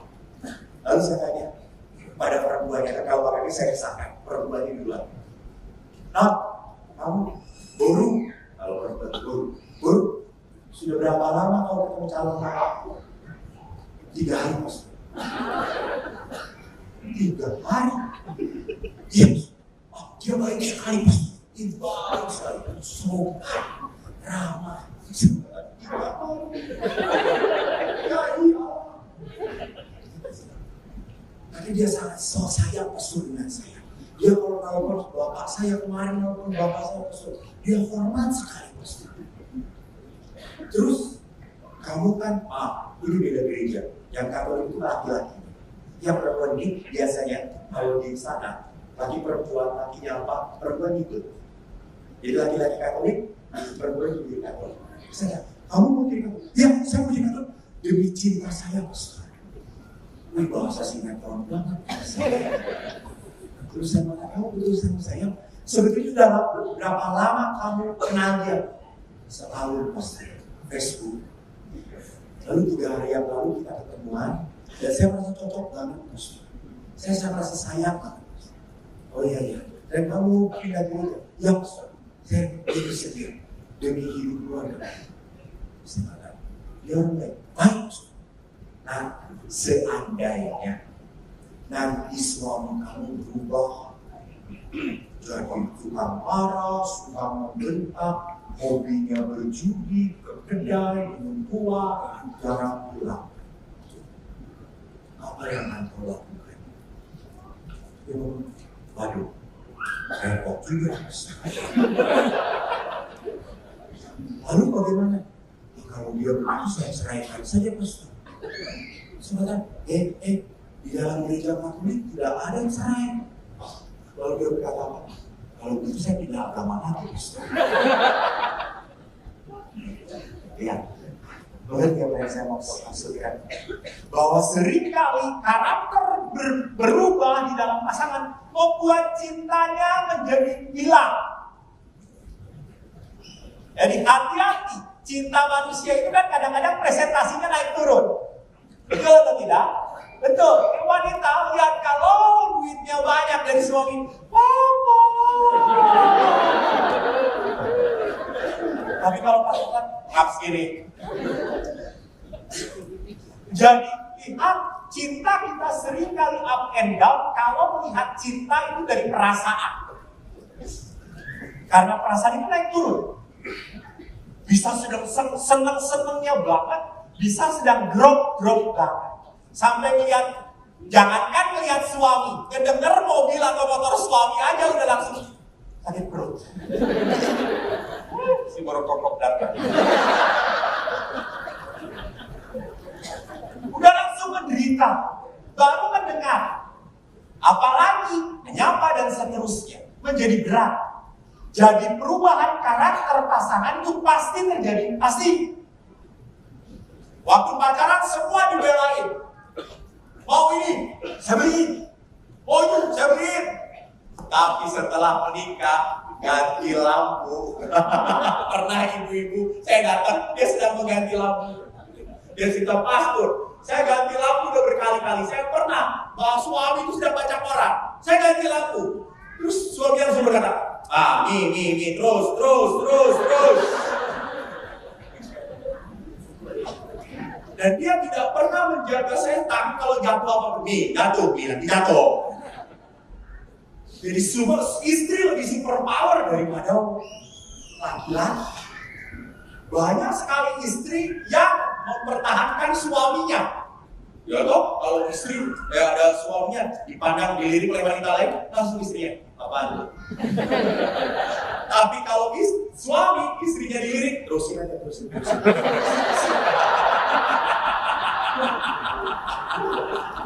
Sudah dibablasin gitu ya. Perhatikan di sini bahwa karakter seringkali berubah-ubah di dalam pengungkapannya, tapi karakter dasar tidak pernah berubah sebetulnya. Yang kedua, mungkin seorang suami bisa rendah diri karena istri memiliki pendidikan, karier yang lebih tinggi. Kalau dua-duanya bekerja, istrinya misalnya mempunyai pendapatan yang lebih besar daripada istri suami. Suami langsung minder, ciut. Kata dokter Boyke, ini salah satu penyebab ejakulasi dini. Jadi sudah takut dengan istrinya karena powernya. Maka saya salah satu imam yang paling tidak setuju,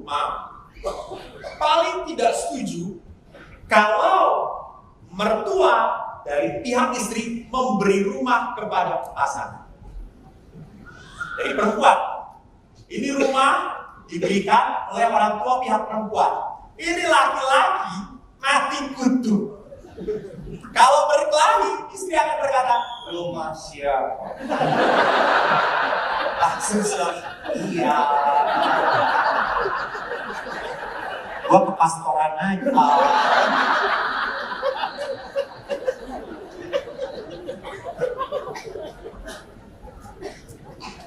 Tanpa sadar, saya tidak mengatakan semuanya, tetapi di bawah sadar itu mempengaruhi.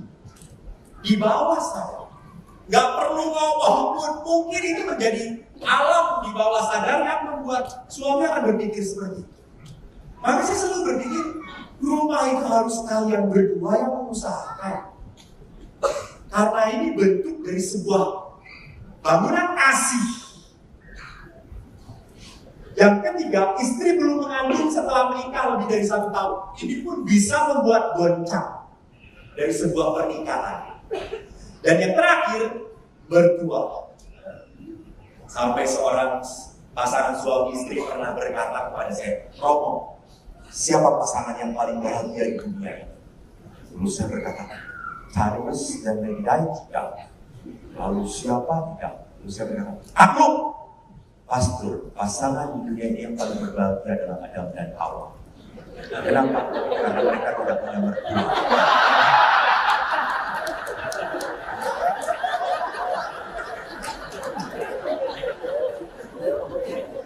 Saya belum pernah merasakan karena saya tidak punya mertua. Jadi perkawinan sekali lagi bukanlah musibah, anugerah. Bagaimana kita bersikapi?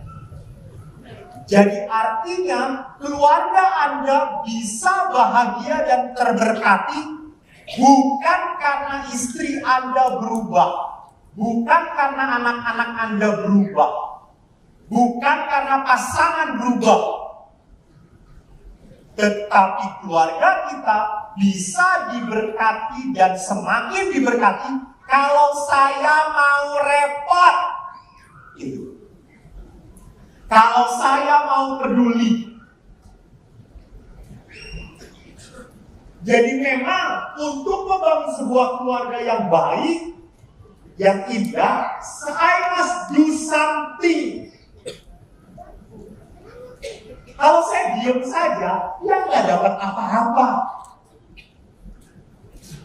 Maka Bapak Paulus mengatakan, menarik, tidak ada keluarga yang jatuh dari surga, yang sempurna dan dikemas baik semuanya, butuh perkembangan. Bahkan Bapak Paulus di dalam pertemuan keluarga sedunia mengatakan, tidak ada keluarga yang sempurna. Kita tidak punya orang tua yang sempurna. Kita sendiri tidak menikah dengan orang yang sempurna. Tidak punya anak-anak yang sempurna. Kita punya keluhan satu sama lain, kita kecewa satu sama lain. Oleh karena itu tidak ada pernikahan yang sehat dan keluarga yang sehat tanpa pengampunan. Jadi Bapak Ibu ingat, suami Anda tidak sempurna. Ya, Anda pun tidak sempurna. Anak-anak Anda pun tidak sempurna. Betul. Maka beri kesempatan supaya berkembang. Saya suka agak sedih gitu ya, kalau lihat dengan orang tua, pastor, anak saya ini pinter sekali ya, ranking terus. Kayak siapa? Kayak saya, Romo. Beda dengan anak yang ketiga, bodoh sekali. Kayak bapaknya, Romo. Bapak, saya adalah anak yang kurang dibanggakan sejak kecil. Ranking saya konsisten 35. SD, SMP 35. S 37, biar ada puas. Tidak puas. Jelas? baru SMA naik jadi ranking 20. Jumlah murid 22.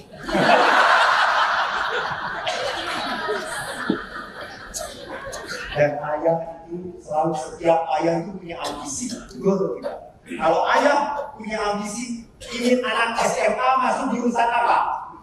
IPA, betul, IPA. Bapak saya sampai ngomong, oh, cak-cak kabeh, anak-anak bapak melebu SMA, melebu IPA. Cai pagi itu gede-gede, cai IPS gede-gede.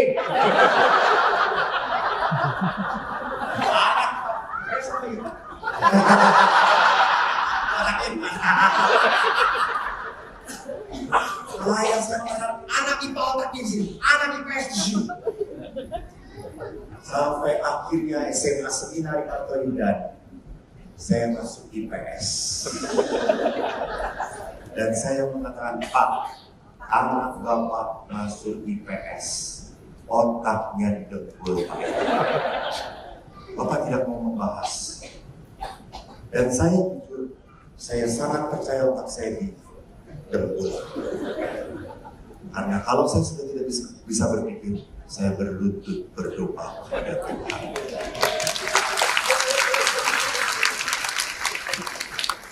Waktu seminari, kalau di seminari Parto Yudani, kalau mau tahu juga, ada pertandingan sepak bola antar kelas.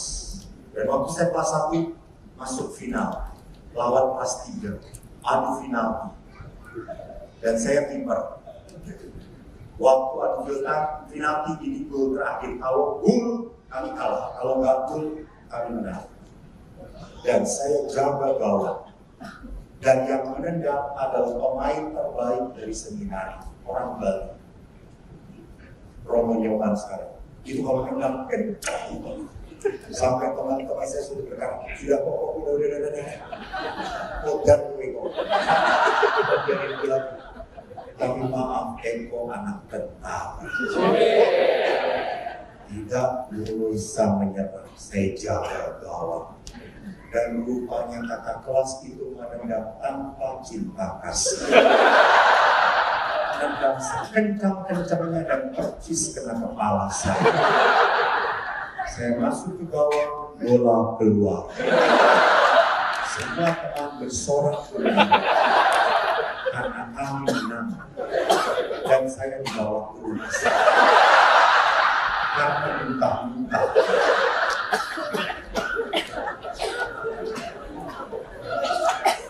Pas masuk rumah sakit, dokter dilaporin dokter. Karena saya juga ketendang bola kenceng banget dok, sampai masuk ke dalam gawang. Cuma kita menang dok, gara-gara bola. Coba periksa dok. Dan dokter meriksa. Setelah dibilang hebat ya, ditendang sekencang itu kamu tidak punya otak dok. Gak mungkin dok, otak saya.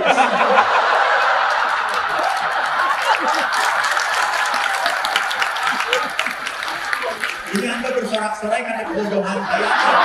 Maksudnya apa?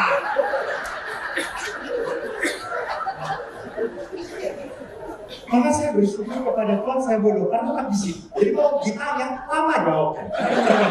Kadang-kadang tersesat. Dan saya jujur, saya bahagia menjadi orang bodoh. Karena saya bodoh, saya mempersiapkan segala sesuatu. Dan kalau khotbah paling mudah dimengerti. Karena saya orang bodoh. Masa saya orang bodoh Anda sampai nggak ngerti? Jelas toh, kamu ngerti. Ngerti. Padahal otaknya di bawah saya.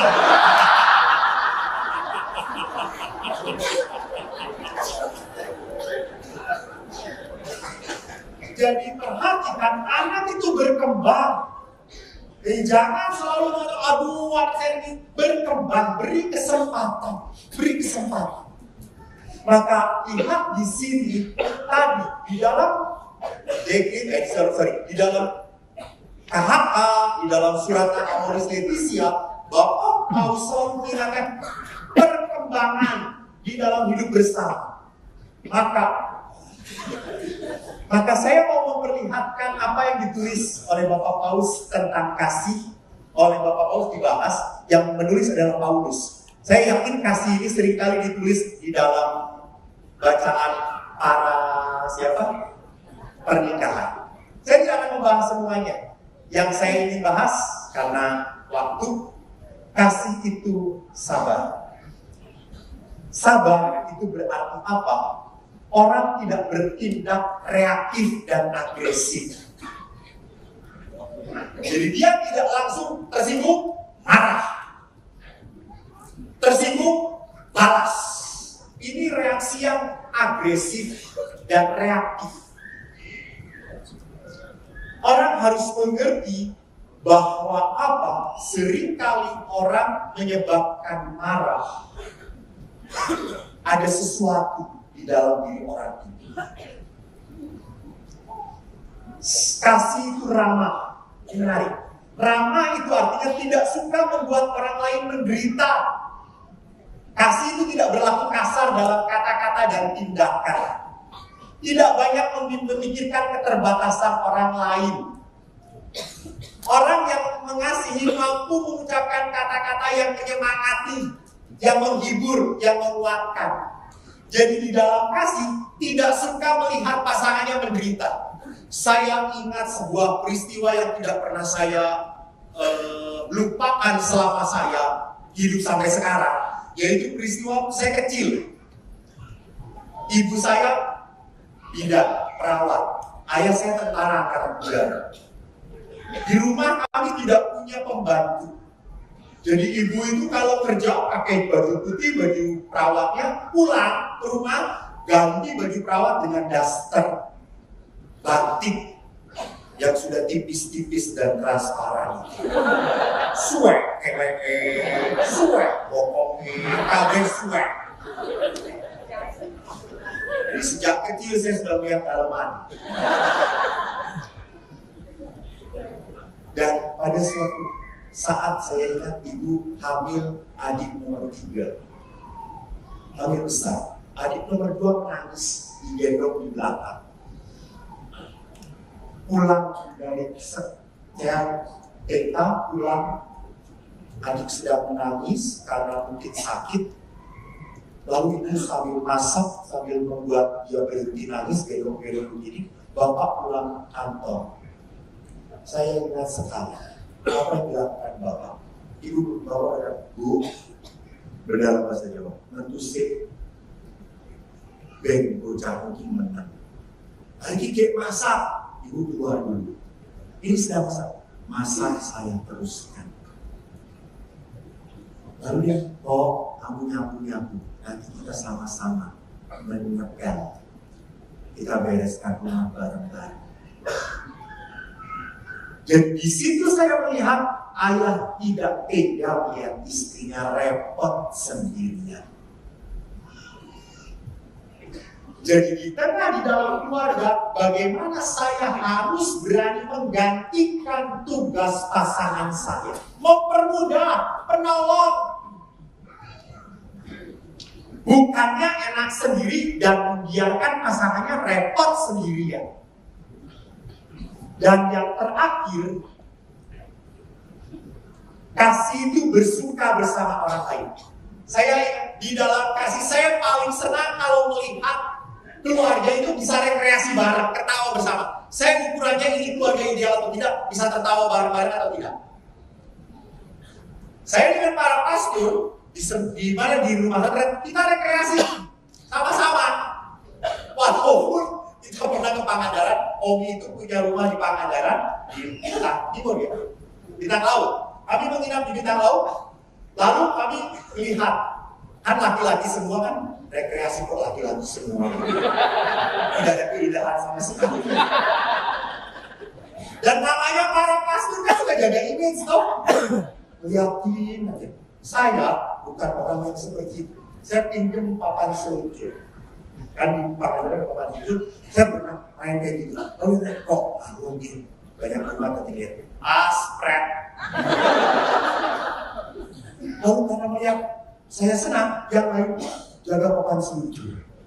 Lalu senang semuanya ketawa-ketawa. Lalu karena saking senangnya, tertengah-tengah. Lalu dari pantai selatan, lalu saya teriak, Nyi Roro Kidul. Lalu semua lari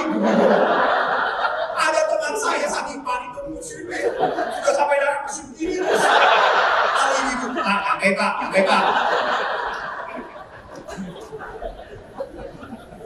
Artinya apa? Rekreasi itu bisa tertawa bareng-bareng, menikmati. Saya pernah di Pratista itu karena pegawainya kan gajinya pas-pasan. Ada 20 anak karyawan Pratista, saya traktir. Ayo kita ke kebun binatang. Orang tua jangan ikut, kamu saya traktir semuanya. Masuk, saya traktir. Makan kamu bawa dari rumah. Paket hemat, bro. Emangnya KFC ya, dia punya paket hemat. Lalu saya traktir. Lalu kan setelah sampai ke kebun binatang, saya pusing dong. Punya 20 anak. Saya sendirian. Tapi saya akan bingung. Kamu jaga ini, adik kamu. Ini jaga. Main. Ingat, tidak ada yang nangis. Nangis, gak akan saya bawa lagi. Ya besok, main terserah. Lari sekenceng-kencengnya, kemana-mana pun terserah. Gak ada larangan tuh, gak ada. Kecuali ada kandang, jangan dimasukin. Bener, saya lihat anak-anak senang ketawa. Wow, sampai ada satu anak saking ketawa, ada kabel jatuh dia. Lalu dia saya, jangan nangis lagi, jangan dibawa lagi. Saya nggak ada.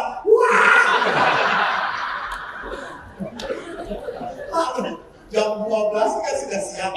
Lalu saya bawa, nah kita ke tempat beruang. Karena di kebun binatang Bali itu beruang itu pojok. Di beruang itu, saya kata, pernah belum besar. Beruang itu jadi ruangannya di tempat beruang. Lalu ada sungai, lalu ada temboknya segini. Jadi kita lihat beruang, ada sungai, tempat beruangnya. Lalu saya datang. Tiba-tiba ada seorang ibu dengan 2 anak. Lalu anaknya itu kan ditembkin, woi, jangan loncat, mati di gigi gua. Lalu saya ngomong, ini tuh rekreasi apa penderitaan? Lalu saya ngomong pada anak, mana, loncat. Aku nanti jatuh, apa, buangnya opong. Lalu si ibu tadi ngomong, bapak gila dasar.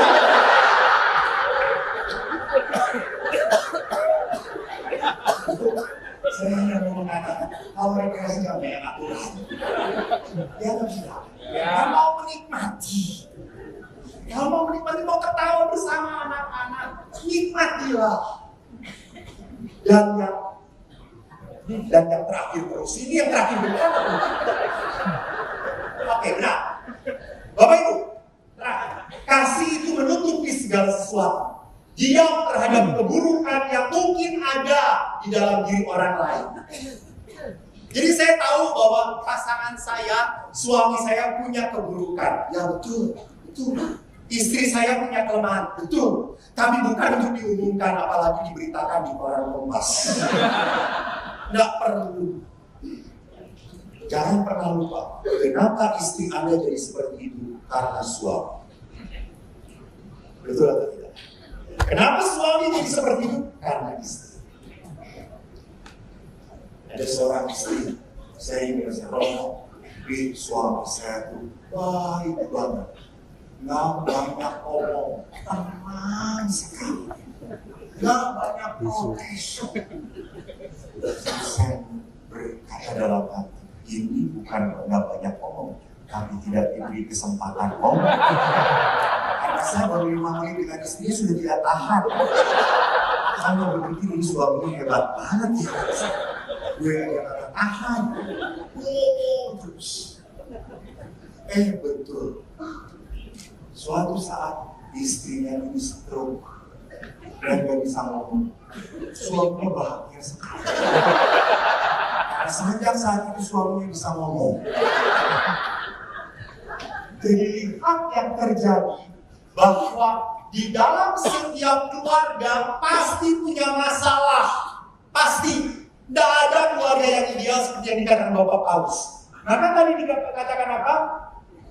Kasih hadir bersama dengan ketidaksempurnaan.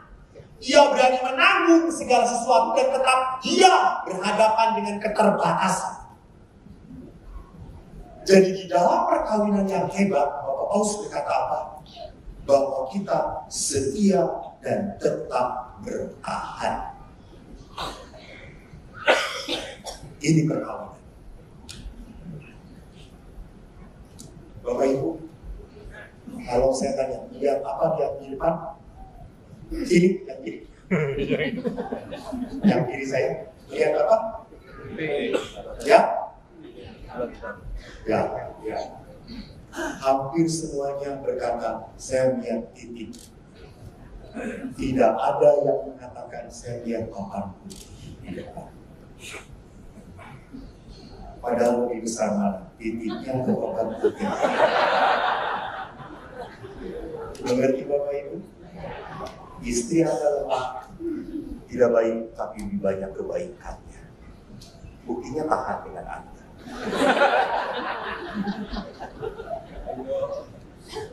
(69) di usia yang ke-50. Apa enggak ajaib Tuhan?